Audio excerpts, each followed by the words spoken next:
Are you ready? I'm ready. Hey. There we go. Nice and loud. That's the way I like it.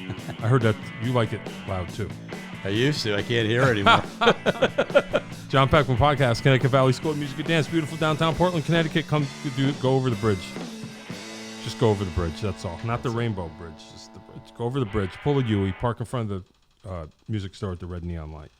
Like and subscribe. Tell your friends. Have your own podcast here in our beautiful studio. Dave will tell you how when this is all over. We are here today. Bassist, correct? Correct. Tony Delissio, live and in person. How are you, John? I'm fine. How are you? Awesome. Yeah, I was. I guess Dave booked you for this, and I walked in and I'm like, I know the name. I couldn't, and I'm like, oh, it's you. Just me. It's you. Yeah. It's you. I resurface every now and then. So where did our paths cross? Well, it's a good question. We actually have a little history. Oh. So we'll. Do I owe you money? I'll get to that in the end, but you don't want to owe money to. I didn't want to named start Tony. out with it because it maybe kick me right out of here. But Yeah, no, if you may recall, 2017, night before Thanksgiving, Old Well Tavern. Oh, You were there with Jeff Pivar. I think the band was Guitarnists. Right. I was there with George T. Gregory, sax man from the James Cotton Blues Band. Right. And we did a double bill. Yep. And Jeff ended up playing with us because our guitar player did not make it up from Washington, D.C.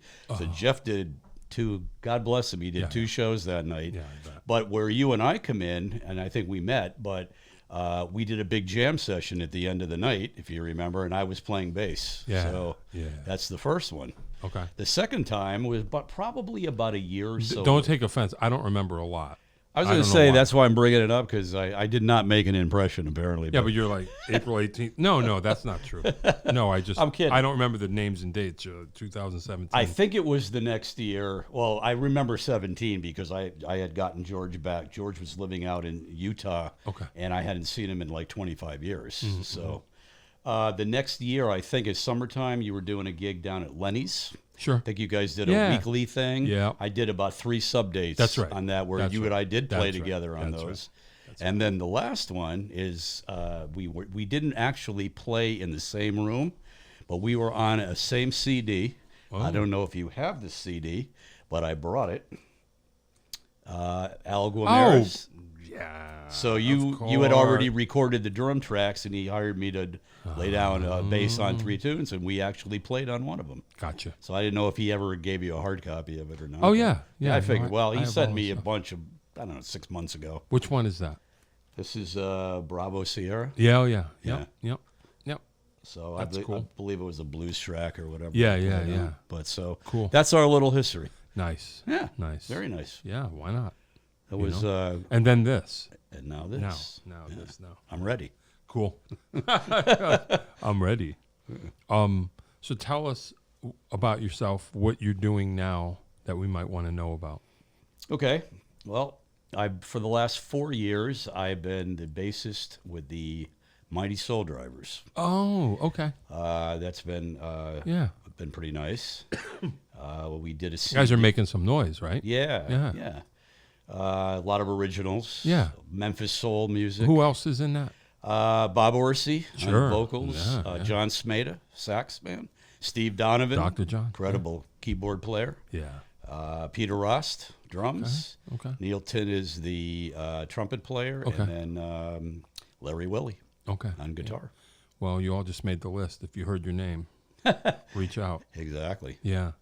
Yeah. Yeah, that's right. I reached out to Bob Orsi at some point. I forgot.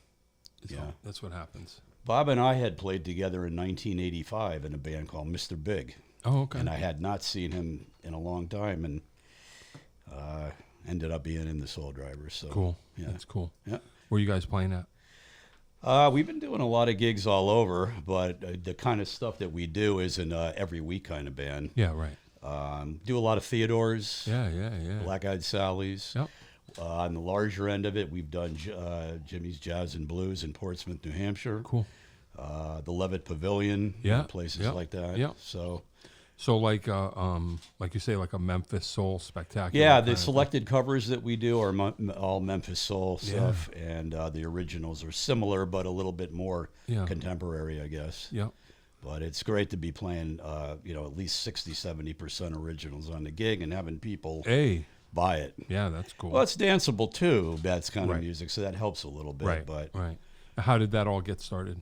well, for me, I was actually asked to sub for a couple of months, and due to illness, and I guess they liked the way I played, so they gave me the gig. Hey, that's cool. I mean, and they were together a while? 12 years. Oh, okay. I've been in it 4, but they've been in band for 12. Okay. Yeah, 2 years. We did another CD. Nice. We Where'd you record that at?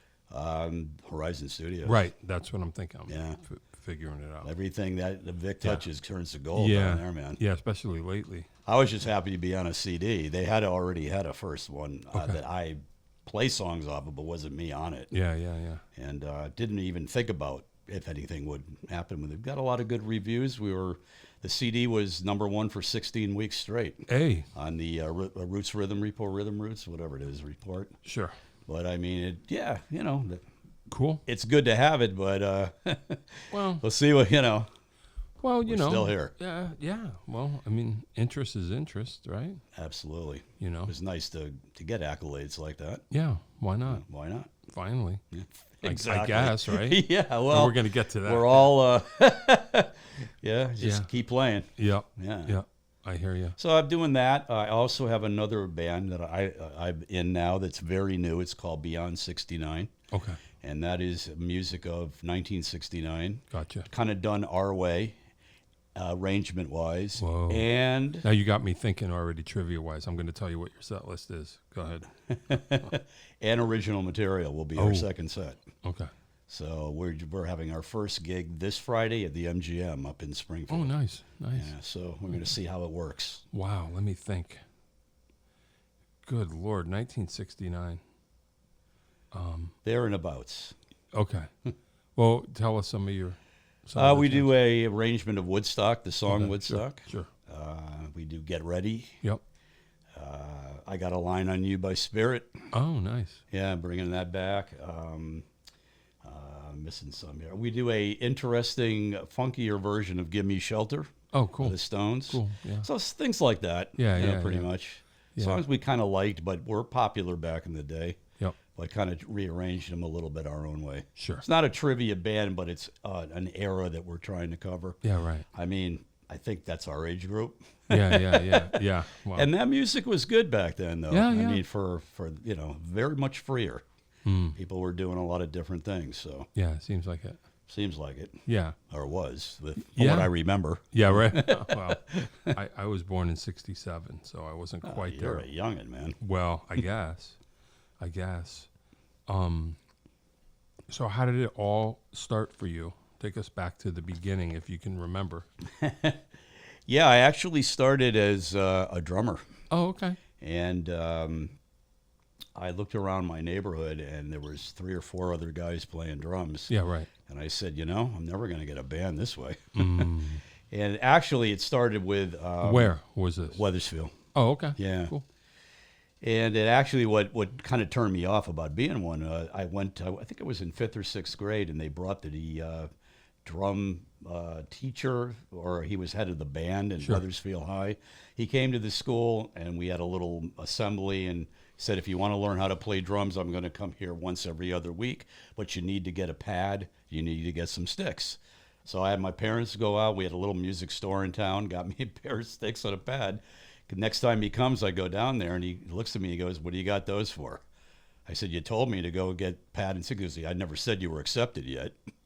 So I went home with my tail between my legs, and then I thought, wow, there's a lot of drummers in my neighborhood too. Oh. So it kind of stopped me from pursuing it, but I still played that's on my own a little bit. Yeah, I play percussion somewhat now. Right. So I love drums still. Oh, that's cool. I watch as many drum videos as I do bass videos. Yeah, that's funny. Yeah. Yeah. I'm the same way, but opposite. Yeah. I started as a bass player, but I was no good. kidding. Yeah, I was not good. What turned you around? Or maybe you still play bass. I do. I still play bass. I'm extremely mediocre. My joke is, I started playing bass. I was fooling around on drums, but I didn't know what I was doing. Yeah. And but I decided I want to play bass, and taking lessons, and just mediocre. I couldn't remember the names of the notes. I just couldn't get it together. Yep. And then somehow or other, I just kind of, let me do drums. And then I always had a bass. Now I own more basses now than I own drums. Wow. But I started playing bass when I was 11, and now at 57 years of age, I play bass like a 15-year-old. Like, I have talent in it. It just is slow. Yeah. Super slow. That's cool. But yeah. Then I tried guitar for a few years. Yeah. Never practiced, hardly at all. Couldn't play chords. Oh boy. And I said, bass has got 4 strings. I might be able to handle that. Yeah, right. But I started listening to a lot of Motown when I was younger because it was on the radio. Yeah. And I go into my father's Chevy, and back then they had radios that the bass was like loud. Oh, really? Yeah, and I was hearing all this Motown music. Had no clue who the bass player was. Yeah. I just said, that's different than what I'm hearing. What were you hearing otherwise? Beatles, Okay. Paul McCartney. Well, the Beatles were hearing that too, I know. saying I want louder bass. Yeah. But just the rhythm of it and the whole thing, and then of course it's Jamerson. Yeah. And then I'm hearing the other side of it going down south, the Memphis stuff, and I'm listening to Duck Dunn. Sure. And I'm thinking, this is great. Yeah. Yeah. So that's what really got me into playing bass. The Hey, that's Beatles cool. got me into being a musician. Yep. Like everybody probably in my generation. Yep. They saw the show and went, Yep. I want to do that. Yeah, sure. Sure. I want to do that. So Wow. that's pretty much how it started for me. That's cool. So I didn't play bass until about 11 or 12. Okay. I got into it. I didn't even own a bass. Wow. Didn't even know. I bought my first bass was $35 out of the Rare Reminder. Right, So right. a guy came over with it without a case. Yeah, right. It was a Kappa bass, American-made bass out of Battle Creek, Michigan. Oh. They made cereal there, but I was just going to say that. Yeah. apparently they made a bass at one time, and it was awful. I didn't even know how to tune it. Sure. I think that the Action's pegs I had probably to, this high. Yeah. Oh yeah, the action was high. I think I needed a wrench to even turn the pegs. Yeah. But I was like happy. I got a real bass now. Yeah. Oh yeah. Now I got to learn how to play it somewhat. Oh, do boy. do. Start from there. Yep. You know. Yep. Figured it That's out. pretty much it. Yeah. How to get that. I got into it, Mm-hmm. and then just listened and listened and listened and played and played and played. Okay.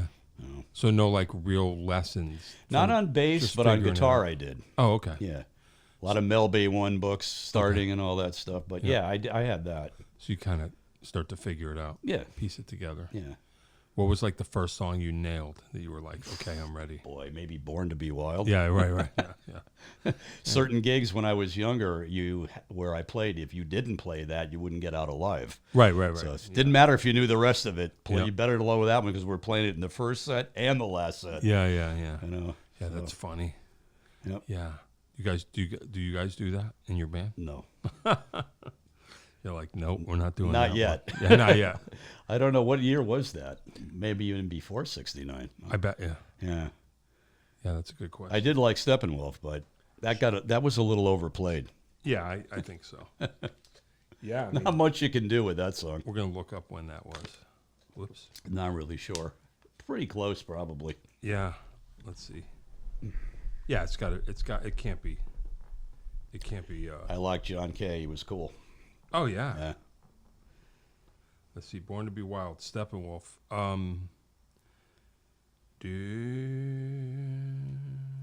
Here we go. What is the year? Well, it was in Easy Rider, which was 69, 68. There you go. So yeah. Yeah. Yep. So it's in your zone, but don't Yeah. play it. We've heard it enough. Everybody's heard it enough. Mm. Yeah. So first bands, getting it together, playing. Pretty much even 6th grade, had a little soul band. Mm-hmm. Played a private party, and they said, you better know all those soul tunes. It was supposed to be a real rough party somewhere. Ended up not being, but yeah. And then I had bands all through high school. Yep. Even before that, I know Friday night was get together with a bunch of people to play, learn some tunes, bring the psychedelic light so it Sure. showed in the basement. Sure. I mean, that was a fun Friday night when you're 13 or 14 Oh, years hell old. yeah. You know? Yeah. So that's kind of where I just kept going. Yep. You know, and kept going. Yep. Oh, excuse me. Yeah. And where does it go from there? Players, you still consider yourself like kind of an R&B player, Yeah. more or less? Yeah, I mean, I think I versatile to do a lot of things, but I think probably known as an R&B player. Okay. You know, then that I do like that a lot. Yeah. And So you're that guy. well, Kinda. I like that. Yeah. Yeah. Yeah. What would you be like? No, that's not my thing. Like, what would you get a call for? That would be outside of your zone? Anything from a classic rock band, because even though when I had those, that music was happening at the time, Right. Yeah. and I probably don't know those songs, and maybe like a serious jazz gig, Right. which I would not get a call for. Yeah, right. Anyway, I'm not in that circle, and I wouldn't want to embarrass myself. Oh boy. Wow. You know, so Yeah. I mean, maybe those are extremes, but definitely I would not probably going to do that. So you didn't go through like a fusion phase or whatever? Like oh, really? Got tons of fusion albums. Yeah. Oh, yeah. Return to Forever was one of my favorites. Okay. Yeah. So that happens. Oh, yeah. Yeah. Yeah. I can play that, but it's not what I normally do. Yeah. I've done a few things recently that with stuff like that, just a gig here or there with certain people. Yeah. Which is nice to go outside of the box after a while, because you got to sit down and really learn that. Yeah. You know. Totally. So, Yeah, that's cool. When did you feel like things started to really happen for you? Did you become like a full-time professional player? Yeah, right out of high school. Oh, okay. Yeah, right out of high school. So you're just right at it. Pretty much. Did it through high school, but not as much as I could, because I was still going to school, can't and waiting to get out of high school. Yeah, right. But yeah, right out of high school, had a band. Even before that, in high school, I had a 3-piece band that did original material and covers. Okay. And we played Bushnell Park a couple of times. Hey, cool. They used to have Saturday afternoon Yeah. gigs there, and they threw the young guys on. And Oh boy. but they were really good local bands that were playing there that I used to look up to and go, I want to be as good as those guys. Wow. So it was all watching other people and then saying, yeah, those guys are good. I want to be like that. Yeah, right. Trying to get to that level. Yeah. Anyone that we would remember? No. Back then, yeah. There was the guitar player from Wethersfield, Ray D. Champlain. Okay. He used to be, it was in a band called Sunny Slope. Another guitar player was in that too, Michael Solak. Okay. And they used to do they did a combination of from what I remember, Steely Dan to Yes. Yeah, right. To just basic rock. Yeah, but yeah. Ray had the Steely Dan and that stuff nailed. Yeah. And then, of course, I was a big fan of Little Village. Oh, yeah, sure. I knew all those guys. Sure. Well, I knew John and Mark very well. Sure. Mark is still a really good friend of mine. Oh, cool. Yeah, But- I talk to him once in a while. Yeah, About once in and a while. I used to go see those guys and going, I'm glad I'm not a guitar player, because they were pretty hot Yeah. back in the day. Yeah. They were everywhere. Yeah. So yeah, bands like that were a very big inspiration to me Yeah, I bet. on the local scene. Yeah. And there's the other one. There was a band called Legend. They were out of Meriden, Okay. and they did all Santana. Oh, wow. And they used to play at Bushnell Park on a Saturday afternoon, and I loved that band. They were killer. Hey, that's cool. Yeah. Yeah. So Yeah. I mean, I played with Mark for years. Played with Johnny Frizzell. yep. He was scary. Mm. I played with him at the Tiger. He wanted to beat me up, but he couldn't get to me because it was too small. Really? Yeah. Johnny or Mark? Oh, no, Mark's cool. No, Yeah, I was going Johnny. to say, it doesn't sound like Mark. No, that would never happen. I know. Yeah, no, it was. Johnny used to come over to I had a band house in East Hartford. I had a band called Quick, the Q-U-I-K. Sure. And we used to have Sunday afternoon jams, and Johnny was one of the guys that came over all the time. Yeah. He either liked to play or go fishing. Yeah, right. And it's Sunday, if it rained, he was at our house jamming. Yeah, it's And funny. we were like, oh, wow, this is great. We got Johnny Frizzell's over playing. Yeah, with us, yeah. But he had his own sound. Oh, yeah. And that's why he was he was great anyway, Yeah. but you could, I could hear 3 notes. I go, that's John. Yeah. And that's what makes a good player. Yeah, I think so. Yeah. Yeah. So. I had somebody. And Mark's like that too. Oh, Mark's yeah. got a signature For sure. way of playing. Yeah, no doubt. Yeah. I can, I have a pretty good rig at home. I can transfer vinyl too. I can run it through a 1958 hi-fi rig and get a digital file. Yeah. And it's one of the services we offer here at Connecticut Valley. And somebody came in with a Little Village record. And we're like, can you do this? And I have to do it in real time. And I don't always listen. I mean, sometimes I'll just drop the needle and come back. But I listened to the whole thing, and then I kind of took a copy of the file for myself. Right. Pretty good. Yeah. Yeah, they're cool. Yeah. Yeah. His thing was, I was like, all of, like, I guess if I was playing at the Tiger with him, I was probably 21, but I probably was just 21, and so I was already too young, and he had it out for me anyway, even just because who is this kid? And his thing was like every time he would take a guitar solo, he'd want to bring it down. Okay, fine, that's fine. Yep. I got you. Sure, it's a thing, and I'm like, okay. So every time he would start his guitar solo, he would, okay, all right, I got you. I bring it down, but it was never enough, because he had to have a problem with me. That was the thing. Oh wow. No matter what. And okay, he wants it quieter. Okay, quieter. Bring it down.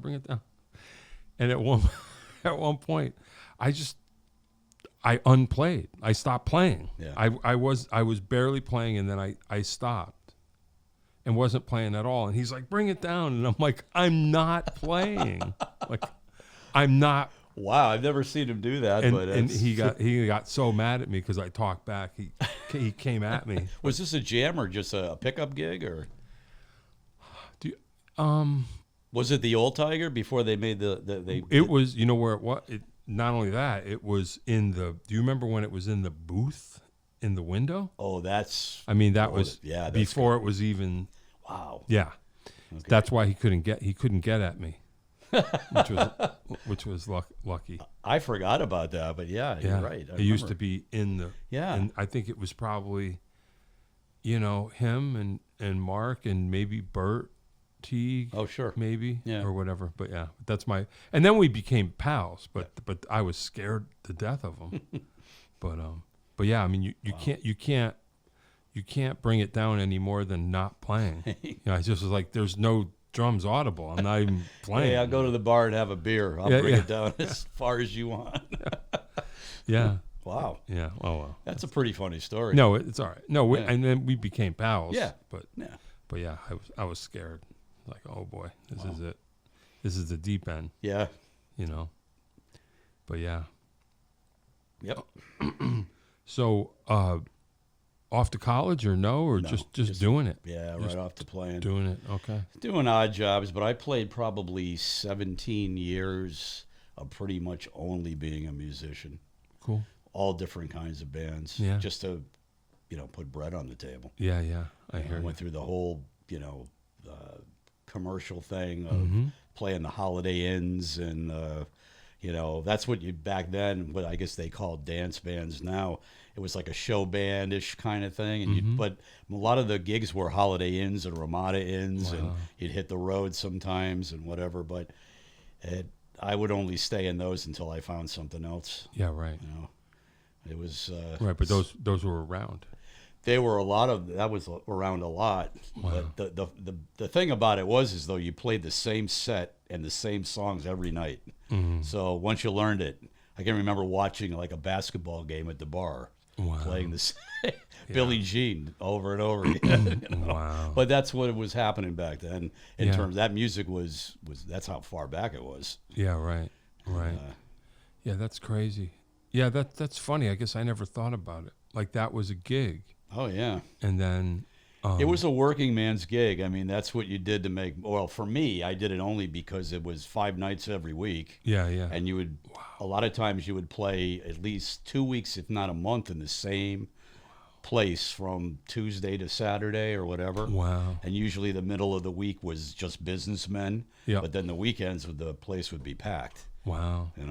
That's crazy. Yeah, I did some of that. It didn't last too long because it wasn't really my thing. But I wonder who ever was into it. You know what I mean? Like, Well, there's people that are definitely into it. oh, really? Doing that kind of Yeah, gig. yeah. Yeah. I mean, to some people, that was like a gig to do. Well, I mean, I've heard it say, if we can fill a dance floor, we're happy. Yeah, right. Right. So to each his own, I guess. I But, guess those gigs don't happen anymore like they used to, do they?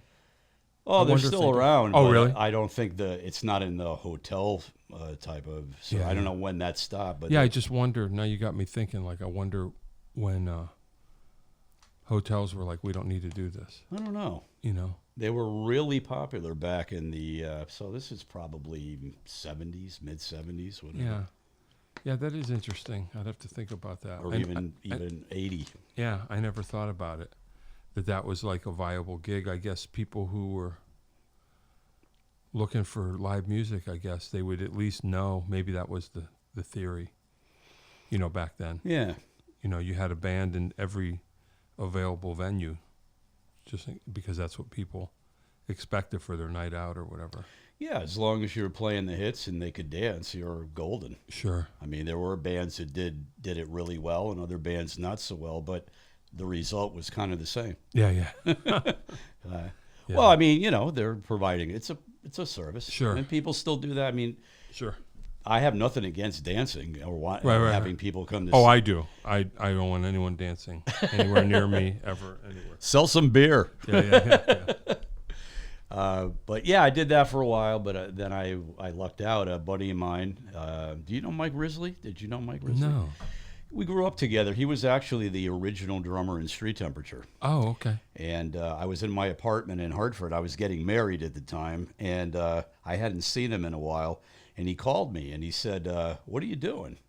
Of course, me trying to be a funny guy, I said, like, right now? Yeah, right. He Yeah. goes, no, you're like in a band or something, aren't you? He goes, yeah. I go, yeah, I'm in a pop band or whatever. We're playing a lot. He goes, remember George T. Gregory? I said, yeah, I sure do. I used to go see his band all the time. He goes, well, he's back in town, and I'm putting a band together, and you're the bass player. Oh, okay. I went, what do you mean? I'm the bass player. Yeah. Anyway, so I went from that to going to meet him and Mike, and those guys had all been playing that R&B thing. I wasn't. I mean, I was playing funky stuff, but it was pop stuff. Yeah. And they got the keyboard player from Street Temperature to leave to go to join this band, Pat Nigro. Oh. So okay. I said, Pat's going to be on the gig. I said, I'm in. Yeah. So I met him, and then we started rehearsing, and then we played for about a year or so, and did a lot of double dates with the Shabu All-Stars and people like that. So it was great. So you get into that that yeah, whole. we did some originals, and it wasn't a cotton kind of thing. It was more of a funkier blues. Okay. So it was a lot of fun. So I went from like this top 40 gig to like going down, going, am I worthy to even, But, yeah, right. But I remember because I sang too, so that was an important thing. Not lead. Yeah. For George would sing lead, but he wanted another strong voice behind him, so I think that might have helped a little bit too. He never heard me play. He just said, "Hey, Mike says you're good. We'll see." Yeah, right. I went, right. Oh boy. What was challenging about it? Well, I hadn't played that type of stuff at that point very much. Okay. And I considered that real music at the time in comparison to playing, the hits of the day. And Yeah, right. so I knew that was a whole different scene. And I remember seeing him. And I used to see George play with the James Cotton Band in Shabu, like over and over again in my time. That's a place where I used to hang out a lot. Yeah. And I never made it. I remember him. I have the Live and On the Move album that he was on that was recorded there. Oh, okay. And then all of a sudden, I'm going to be playing with this guy who just got off the road with Cotton about 3 or 4, 6, whatever it was, years ago. Yeah. It was kind of cool. So that was like some serious cred or whatever. Yeah. You're like, okay, we're going to find out. Yeah. Was it as challenging as you thought it was going to be? Or yes and no, because I adapted to it pretty easily. But as a lot of bands, George had a certain way that he wanted to hear it. Yeah. And I thought I knew how to play a shuffle pretty good. And a lot of people think that it's easy. It's really not. No. And he kind of taught me how to do it more authentically. Oh, cool. I mean, I'm 28 years old. Oh, and I'm thinking I know this. Yeah, right. Sure. So he was a good band leader, and pretty cool to hang with. So he taught me some things. But yeah, I adapted to it. Yeah. Everybody in the band was cool, and we were all in the same boat. Yeah. You know, kind of, and it was a pretty good camaraderie back then. So it's not like it's a challenge. Technically, it's just finding, like you say, more authentically. Like finding Yeah, how I to do it. think when you're playing R&B or soul music, I mean, you have to have chops, but I do think it's more groove and feel. Yeah, right. And not everybody has that. Sure. Some people Sure. have a lot of it, Yeah. and it's hard to teach if at all. Yeah. You know, either so- have it or you don't. I'm not saying I had a lot of it then, but I learned a little bit with playing off of everybody. Yeah. You know, Was who I it- thought were more advanced at that at the time than I was. Yeah, right. You know? Right. Was it almost like going back to the beginning in a way? Because like you say, you started off in the Motown thing, so it's almost kind of like, all right. Well, I started listening to the Motown thing. I didn't really play in too Oh, I many see. Motown bands. I did play in one when I was younger. Yeah. I mean, if I heard a tape of it now, I'd probably be hysterical. We really were trying to play that. Yeah. It was later on I really got into more of that. Yep. And and I listened to the whole progressive rock thing I was into. The other Yep. two bass players that influenced me after the Motown stuff and going down to the Stax stuff, when I was in 7th and 8th grade, when I heard Jack Bruce, Oh, okay. I was like, holy Moses. Sure. This guy's like a lead guitar player. Yeah. And I think one of the most underrated bass players ever, maybe not with his peers, that I was really into was a guy named Tim Bogert. Oh God. The Vanilla Fudge bass player. Say that. I tried to borrow so much stuff from him. He was like Jamerson on acid. I mean, it was an amazing player. I got to meet him later on in life and told him that. I said, I used to try to steal your stuff, and I can't do it now. Well, But he was a really nice guy to me. I met Carmine Appice, too. cool. They were both there. He was a little bit of a wise guy to Carmine? me. But he was cool. He goes, oh, I'm only kidding you, man. Yeah, but yeah, Timmy was like down to earth, and Yeah. fortunately he's passed on now. But what a great bass player Yeah, he was. I know what you mean. When Jeff Beck died, I liked Jeff Beck. Yeah. I liked what I liked. You know, I had a moment when I dipped in, and I'm the kind of guy that, like, you know, when Jeff Beck died, I said, okay, you know what? I'm going to listen to everything he ever did from the beginning. Wow. You know, I'm just because I want to understand the whole thing, and I really liked. I already knew Truth. Like, I knew that album. I really liked that. Yep. So as I'm coming along, and then we get to Beck, Bogert, Appice, and I'm just like, okay, you know, whatever. I've heard of this. And there's a live album, and I'm like, literally, is that the bass? Is that the bass player doing that? Yeah. And I don't I still don't understand it. There's a live album that sounds great. It's a beautiful recording. Like, you can clearly Yeah. hear everything. I was watching an interview with Tim Bogert. Like, what is he even doing? It sounds like he has a whammy bar on his bass. Is that possible? I don't think he has a whammy bar in his bass, but he had a technique that he could do a lot of stuff. Right? Yeah. Yeah, because I literally, I'm like, without seeing it, I'm listening to it, and I'm going, I don't know what he's doing. What is he doing? I mean, in my humble opinion, that Beck, Bogert, and Appice, I think the rhythm section stole that show. yeah. And I believe me, I'm a big Sure, Jeff Beck sure. fan. Yeah, sure. And he's an innovator. I Yeah. mean, he does things that other guitar players. Sure. So I'm not knocking Jeff Beck. I love Jeff Beck, but Yeah. that band was Timmy and him did not get along. So that's what kind of ended. Oh, okay. I don't know why, Yeah. but he was saying that, but they just could not find a common ground. Wow. Yeah. Because I think that would have been easily the next Cream, if you wanted to say, Right. If not more, advanced. Yeah. know? I mean, like I say, I don't really know. They were when they were on, right. They were scary on. Well, that's kind of what I was thinking. I didn't really know, but I thought, I'm following the timeline, and I'm like, okay, they didn't last very long. They didn't. But I was like, yeah, this you should hear about this more. But I guess they didn't release enough stuff for people to Not a be lot. too aware. And he wasn't that big on any of it. He said a lot of it just like warbled on. And Oh wow, yeah, good stuff though. I think there was another studio album that was supposed to come out, and I don't know if it did, But he had, in his opinion, he thought that was some really good stuff on that. Yeah. He said, when I went to England to get together with Beck, he goes, I knew a lot about cars, and he fixed some carburetor or something in his car. Yeah. So he goes, I was actually cool for a day. Yeah, right. Wow. Yeah. So it's good stories you see on YouTube sometimes with interviews of people. I get into that. I could be on there all day. Oh, yeah. Why not? Yeah, for sure. So, but that was a good, I never saw the band, but it was a really good band. Right? Yeah. Yeah. I think the rumor, too, was they wanted Rod Stewart as a singer, but it didn't happen. Wow. I know Beck and him, obviously, in the beginning, but I think Rod probably had a lot more going. But they do, I don't know who's singing who, but it sounds like both of them, Carmine, and they sound great. And they're singing harmony. Well, they sang a lot with Vanilla Fudge, even though the keyboard player had really the voice from You Keep Me Hanging On, which was awesome when I heard that. But they sound good. Sound great. No, I don't know. They didn't need Rod Stewart. No. I don't know. But it might have been a little bit more of a selling point for him. Yep, right. A little bit, maybe. Yeah. But back then, he probably was pretty much off on his own thing, I would think. Yeah, right.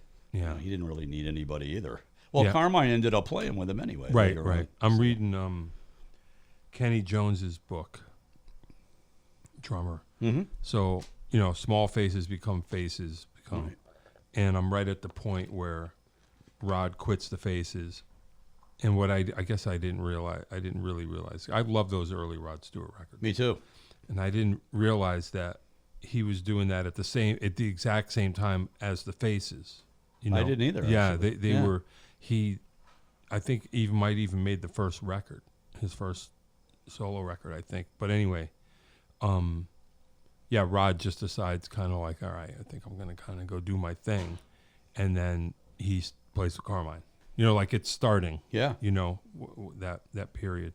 It seems like once Rod kind of broke up the gang, the Ron Wood, once he kind of made Atlantic Crossing and kind of went to America and broke up the gang. I think that's when Carmine so I'm at that point in the book where not a book about Rod Stewart, but you're just like, okay, here's where Rod ends up. Right. And I don't exactly know where Kenny is headed now. I mean, I know obviously he ends up in the Who later, but I'm not sure because I'm not at that chapter yet. Like I'm reading it. But it's funny. That was a period when Carmine was with him. I think they had the bass player Phil Chen. Yeah, right. Yeah, he's in the mix. Obviously the Blow by Blow bass player. But Phil was a big Jamerson guy. Oh, okay. Loved him. Yeah. Cool. Did some seminars about what he did. Phil, I don't know the guy, but he seemed like a pretty cool guy. Yeah. He passed away recently too. Yeah, right? Yeah. Yeah, no, he's in the mix too. Yep, definitely. That's cool. It's all cool stuff. Yeah, that's funny. Yeah, I listened to a lot of that, the Beck Bogert Appice stuff. Yeah, he's super underrated. I could see between him and Jack Bruce. No, he liked Jack Bruce a lot too. I guess they did gig. Vanilla Fudge and Cream did a lot of gigs together. Cool. There you go. So he said. Yeah. Back in the day, they were that big. Yeah. They would headline some shows. Cream would headline other shows when they got here. But he said Jack Bruce was the one guy that scared me. Oh, really? Yeah, because he ended up leaving the area and moving to California. This is Timmy, California. Yeah. I know a lot about him because I'm a big fan, and he started working. I think it's Musicians Institute out there. Yeah, sure. And he got to be a teacher or whatever. But he was talking about the days of how they asked him, who do you listen to now? And he says, well, I don't really listen that much anymore. He goes, a guy in level 42 is pretty good. Yeah. But he says, I teach a lot of kids and they bring guys into me. But right. He says, this is quite a while ago. He goes, I'm not really that active right now. So, I don't really care to, Yeah. Well, and they're telling me, you're a legend. He goes, yeah, right. Really? I don't know about that. Wow. He was so not. Yeah. Interesting. And he has a history. Oh, yeah. I bet. Especially around here. Yeah. Yeah, that's cool. Yeah. Uh-oh. Dave's here. We have to behave. Cool. And what was that band called back then? You're saying you get involved with the real people. Oh, I was with the George T. Gregory band. Okay. Yeah. You did that for how long? That about maybe close to 2 years. Okay. And then you feel like you got your wings in that band. George left. Yeah. He was kind of a nomad. Are you good, Dave? Yeah. Yeah, cool.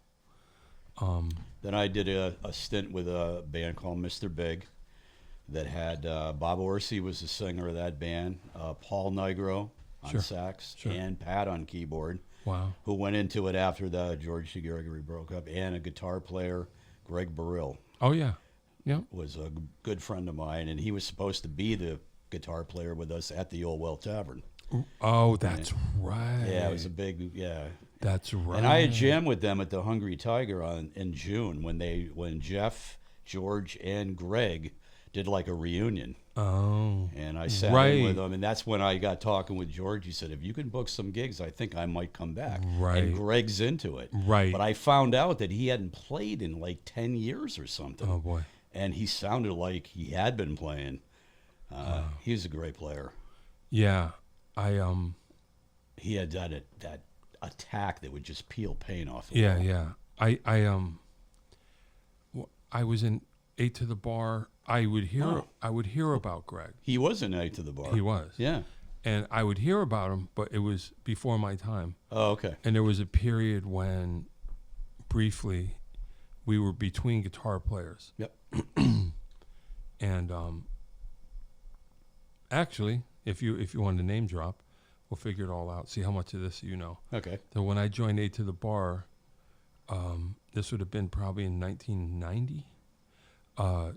Chris Vachon was the guitar player.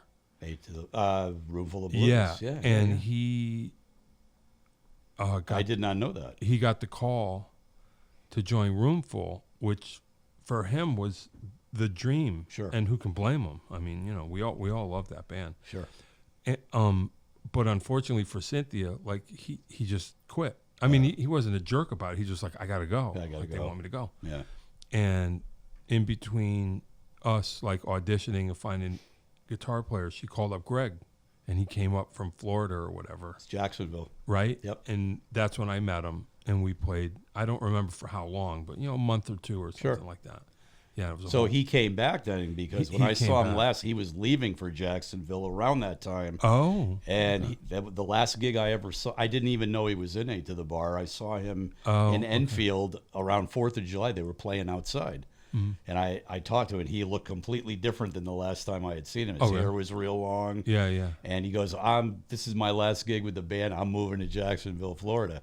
And I hadn't seen him since then. And that had to be maybe around 90 or even 89. Yeah, right. So I didn't know he came back to do some Briefly, stuff. Yeah. it was just he helped Well, us that out. band must have been cooking when. It was crazy. Oh yeah. I mean, I don't remember. I think it was like him and Colin were they were back in action. Sure. Like that. I think they were together Yep. back then. Yep. So yeah, I did work with Greg for a while. Awesome. Yeah, a whole different energy level. Absolutely. So, and so I hadn't seen him since then. So I was looking forward to doing that gig when we heard, Greg's going to do the gig. Yeah. Okay, cool. Well, we were. And he didn't make We it. were waiting all afternoon. We were up there trying to do a quick rehearsal, and there was nothing. So I got on the phone. I was calling guys that I knew to come down to at least sit in with us so we'd have a guitar player. Oh. And Jeff turned around and said, "Guys, I'm here. I'll do the gig with you." Yeah, right. So, and he knew a lot of it. Obviously, him and George had known each other for a long time. So that's how that whole thing ended up. And it turned out Greg passed away He did. that day. Is that correct? I don't think it was. No, it was probably maybe a month or two later. I don't think it was that day. He just could not get himself together. Okay. So he was alive at that gig. He just didn't come. Correct. Okay. Yeah. Yeah. I mean, we were trying to reach him, and Wow. I know him and Jeff were very close, and I don't know what exactly happened, but no, I don't think he was dead that day. I think it was. I could be wrong, but it was shortly after. Yeah. I found someone told, "Oh my God, he just." That's terrible. Yeah, Wow. very much so. Yeah. Very talented man. Yeah. I mean, like I say, I heard about him, and then I played with him, and I was like, oh, okay. Yeah. Here we go. All right.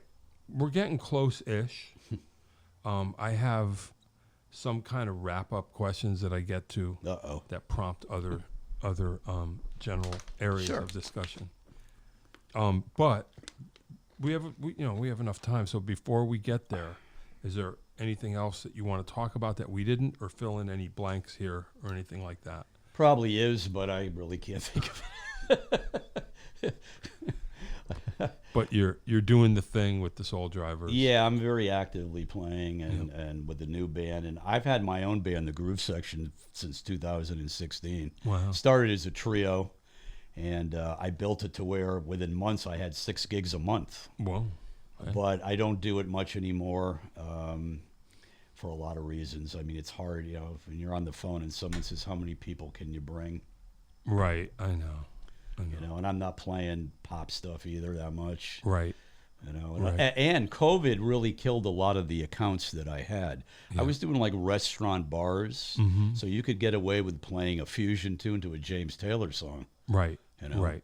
You didn't have to worry about it because people were generally sitting and eating and drinking, and they were like, "Oh, very nice." Yeah. We'll be into whatever. Yeah. So, but that hasn't really been too happening anymore. Yeah. So I think the kind of limiting. I'm kind of trying to, instead of being in 5 bands, I'm trying to be in a couple and maybe spend more time in doing it. Yeah. Right. Yeah, I know what you mean. Yeah. Yeah, it's different. Well, I think once we get to a certain point and we're into it as yourself, you start to maybe choose really what you wanted. Not that you turn a gig down if someone needs you to play. Right. But you go, this is something I'm really more would want to spend my time doing. Yeah. Yeah. So, we're lucky enough. If you're lucky enough, yeah. Yeah. Exactly. Yeah. That's it is I guess it's different. But yeah, that's cool. I mean, I for myself, I don't think that I miss playing just whatever as much as possible like I used to. I don't think I mind it. It's all the time frame and what you really need to do or you're into at that time. Yep. Yep, totally. It's always the money issue. I mean, I don't want to turn money down either, but right. If I have to learn 25 songs for one gig that I don't really like, is it really worth it? Yeah. Right. No one's giving you $300 for a club gig. Right. So right. I hate to put it in those terms. No, but you're right. It's just comes how much time are you gonna spend? I think at one time, and probably yourself too, when I first was back into it playing again full time, I'd take any gig I could get. Sure. Yeah. I was retired, and even through day gigs that I had, I still played all the time. Yeah, right. Not as much. Yeah. But now it's like, well, I could still use that big $100 that we're gonna get. Yeah, right. from 30 years ago, $100. I know. And then it's not the playing, it's hauling stuff. And you're a drummer, so you're hauling stuff. Yeah, it gets worse, yeah. If I got to bring a PA and my bass and then set it all up, and I go, oh, I got 5 minutes left before I gotta play now. I know. So, but if that's the worst we can complain about, we're doing okay. Well, you know what? This is true. Definitely true. Yeah. Do you hear voices, or is that just me? I never hear much. Oh, okay. Because it's entirely possible that could all be up here. So, wrap up kind of ish questions. Yeah. I have a new one, Dave. Oh, this one's a very controversial question. Oh, God. All right. In a parking lot, do you back in? What's that all about? Why do people back in? Are you a backer-inner? Generally not. Okay, good. Why do people do that? Why do they back in? It's a pain. It's inconsiderate to everybody else because you don't know what they're doing, and you're like, "Oh, I get it. You're backing in. I better cease the world." And I need to get into somebody's head that backs in. I need to understand why they do that, but you can't help me because you're a considerate person. Yeah, you don't back in. To say that I've never done it would be a lie, but I don't generally do that. Okay, no. Yeah, because I just don't understand when people are like, want a quick getaway, maybe. I don't understand the logic. Maybe we'll talk about this another time. Another day. But I'm going to ask until I get a backer-inner, and I'm going to see if I can understand what their thinking is. You'll find one. Oh, I will. Yeah. I will. Nah. Desert Island albums, a handful of albums that you would take with you or that you would hope to have if you were stranded on a desert island that would help to kind of let us know who you are. Are we going to listen to it? Is there electricity on the island? Or? See, people get into this theoretical. I'll bring the professor from Gilligan's Island. Yeah. Yeah, don't get hung up on Okay, that. I guess basically favorite albums. Wow. Put it that way. That's a really good question and a tough one. Well, you know, it's helpful. How many you want? I don't know. 5 seems to be generally. Oh, boy, there's so many. Well, I'm going to start. I think the first thing that just popped into my head. Sure. I'm going to say, "Waiting for Columbus," Little Feat. Okay. One of the best live albums Not going I've to argue with that. ever heard, in my humble opinion. Sure. Even though it's, boy, the Tower of Power horn section is just ridiculous. You're not going to argue with that. Donny Hathaway, Live from the Bitter End. Hell yes. I just got done with this. The version he Serious does of bender. "I Love You More Than You'll Ever Know" sends chills up my spine. Yeah. And I love Donnie. Was a great musician too. Probably one of my favorite all-time singers. Hey, yeah, sure. Yeah, I just went on a bender with that album. Good man. Yeah, oh yeah. The greatest bass solo of recorded history, the Willie Weeks solo. Man, yeah. Yeah. No, I'm down with that. Another guy I like. Well, that's, you know what I love about that is that I can't, you know, I don't know offhand the drummer. Is it Freddie White? Is that who it is? Not sure. But that's the thing I like. I mean, I don't know if he does a fill on the entire album, and it doesn't matter. Not many. Beautiful. It's beautiful. Yeah. Beautiful playing. Like, what was the guy with the Booker T's band? What, right? Al Jackson Jr. Another one of my heroes. It just. Well, you got good heroes. Well, you know, I got lucky. But yeah. Yeah. All right. Go ahead. Okay. Agreed. So far, we're two. We're 2 for 2. Here's one. Yeah, I got another one. The Neville Brothers live at Tipitina's, Okay, I don't know that. 1982. I don't know that one, but I like Check it out. I like it already. It's yeah. awesome, off the chain. I bet. Something I'm going to say my next one would be a Tower of Power, without a doubt. Sure. Probably the 40th anniversary CD. I have the DVD Okay. with Larry Bragg singing, but they brought back a lot of the alumni that played with them too on that. Okay. Yeah. It's really good. If you don't have it, it's a Yeah, good thing to I grab. don't think I know that one. And probably, I mean, there's still so many And it's more. Garibaldi. Oh, yeah. For that. Yeah. But sure. other drummers that had played with him too. Yeah. Herman Matthews. I love Herman Yeah. Matthews. And probably just to change the pace, I'd probably go with the live double CD James Taylor. Oh, That was out. Yeah. How long ago was that? But 1993 awesome or 2. band and just Carlos Vega. Oh, yeah, man. I love that record. And Jimmy Johnson, right? On Yeah. bass. Yeah, that's funny. Yeah, I agree. Totally different, but I've been a Taylor fan ever since I saw him by himself Oh wow. as a kid. Yeah. Yeah. Killer. Yeah, great. So there's a 5, but I've got about 50 more. Mm-hmm. But yeah, I could probably get a week or so before I tore my hair out after Yeah. being on a desert island Yeah. listening to that. Yeah, I totally agree. Yeah, I was obsessed with that James Taylor record. It's a really good record. Yeah, I mean, by the time he's done with that double album, you're pretty much like, yeah, you know, you pretty much covered the whole human experience here, one way or the other. Absolutely. Carlos Vega, Yeah, another shame. the late great. Yeah. I love Picaro though, Oh yeah, sure. and Gad. Sure. But Yeah, they're all. I could go Yeah. the Detroit guys, Yeah, Gadsden, Sure, all that stuff. Sure, you know, Sure. Yeah, 100%. that's my fantasy. Just let me play one riff with you guys right. one time. You know. Right. Yeah. Yeah. Yeah, I'm doing a thing too where I'm finally, because I just get like this. I'm listening to everything Bob Dylan, everything, all in a row, the whole thing. Wow. And just to get it straight, like, okay, let me see what happens.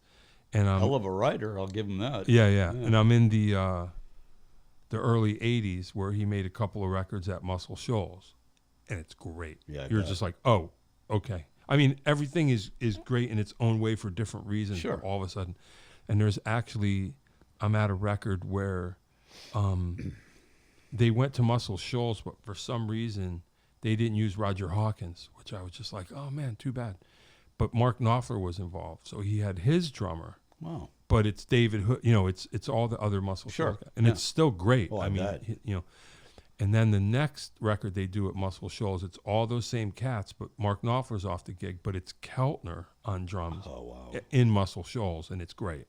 It's great. It's his gospel era, so music, the songs are kind of like whatever, but the playing is like, you know. Another guy who knows his way around the studio. Yeah, one of my all-time heroes. I think a lot of people, yeah. Yeah. Yeah, one of the all-time greats. Wow. Desert island food. Wow. Why not? Anything Italian or maybe Mexican. Okay, yeah, sounds good. We're practically the same person. It sounded like. Well, Yeah. well, maybe. You know, yeah, pretty cool. Can you name the first show that comes to mind, show or concert that you saw that changed your whole thing, that blew your mind? Well, when I was younger, almost every show I went to did, because I was trying to get to be a player. But I would probably say it's kind of an easy one. The Mahavishnu Orchestra, John Yeah, McLaughlin. Sure. I've heard that one before. Trinity College with Aerosmith opening up for them before they were real. Yeah, I think they were starting to climb the ladder, but I don't think they were the big hit yet. Yeah. Totally mismatched situation. But Yeah.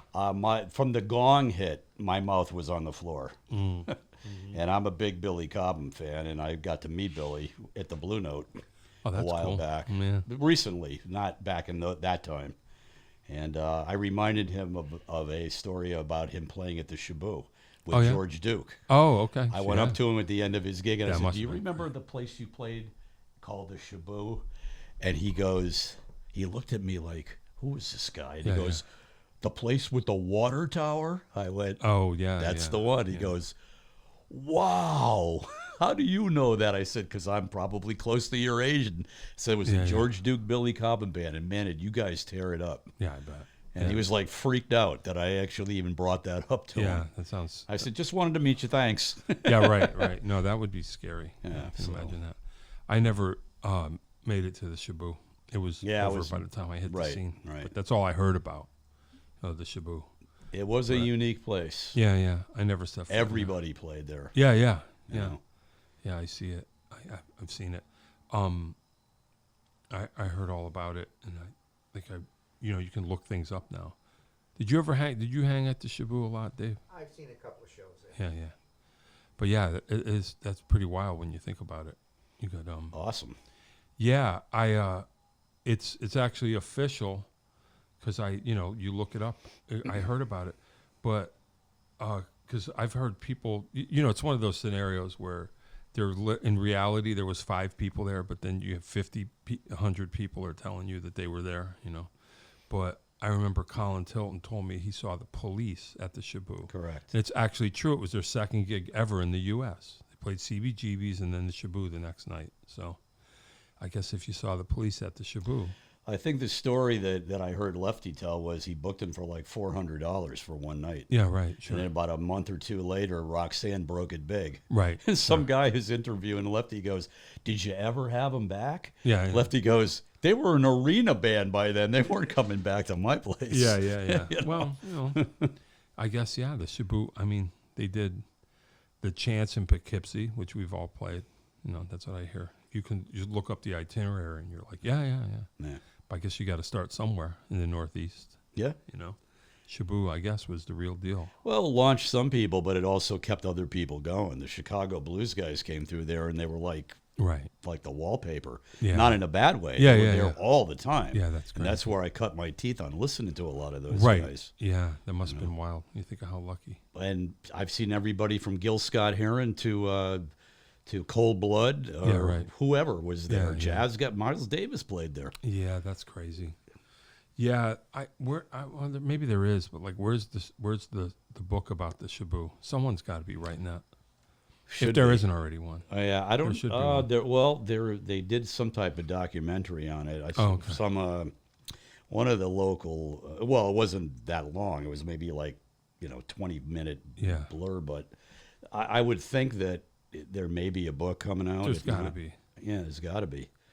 Was P-Var part of the Shaboo All-Stars? Yeah, P-Var, Shaboo All-Stars, sure. Oh, yeah. Yeah, definitely. A lot of people went through that door.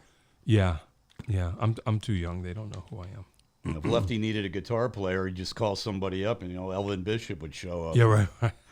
I mean, years ago, when Elvin was still fairly young. Yeah. I needed a guitar player, and he's going to sit in with us. Imagine that. Yeah, that's crazy. Well, Matt Guitar Murphy was the guy that built that band with him. Sure. So, Yep. All right, cool. Hey, we can get out of here. You made it. You did it. You did it. That's cool. I appreciate it. Appreciate it too. Yeah, yeah. Awesome. Yeah, why not?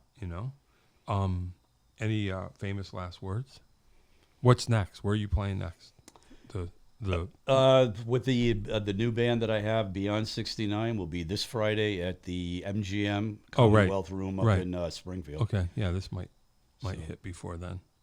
And then the Soul Drivers just climbing the charts. We climbed them. Hey, that's cool. That's cool. You're gonna make another record? Not that I know of yet. Okay. Probably still buried from the last one. Yeah, right. Well, stay tuned for that. Stay tuned for that. The Mighty Soul Drivers. Thank you. All right, man. Thanks for coming. I appreciate it. You know what I mean? Dave hooked us up. Thanks for having me. And I probably should have. I just I have such a big list, and then I forget. And then I probably would run into you at some point and said, "Hey, man, do the show." So hey, I'm just glad it happened. It was awesome. Thanks. You know what I'm saying? Yeah. All right. Tony Delissio, right? Did I say it right? Delissio.